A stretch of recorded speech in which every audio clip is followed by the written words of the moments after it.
Sementara itu, KPU Kabupaten Buleleng mulai melakukan pengiriman logistik di 1086 TPS di Kabupaten Buleleng.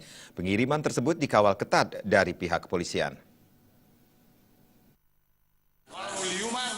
Pendistribusian logistik dilakukan 3 tahap dan tuntas dalam 1 hari. Tahap pertama adalah pendistribusian yang terdampak bencana, seperti Kecamatan Sukasada, Tejakula, serta Busungbiu.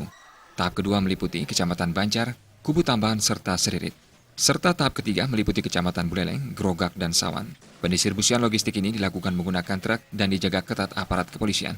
Komisioner KPU Buleleng, Luputu Sri Widiastini menjelaskan, distribusi yang dimulai pukul 7 WITA sampai pukul 00 WITA.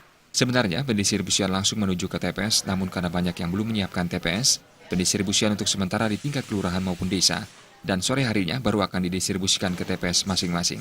Pendistribusian logistik akan didistribusikan ke 1086 TPS yang ada di 148 desa di Kabupaten Buleleng.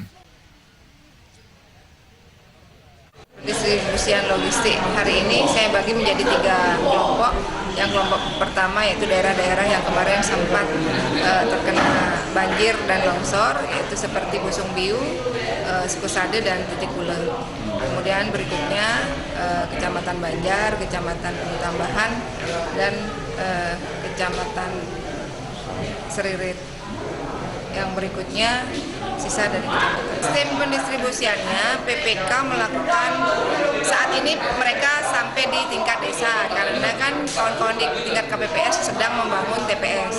Sore baru mereka distribusikan ke tingkat TPS. Sementara untuk pengamanan distribusi, 1 kecamatan dikawal oleh 1 mobil pengawal dari pihak kepolisian, baik dari Polda Bali maupun dari Polres Buleleng.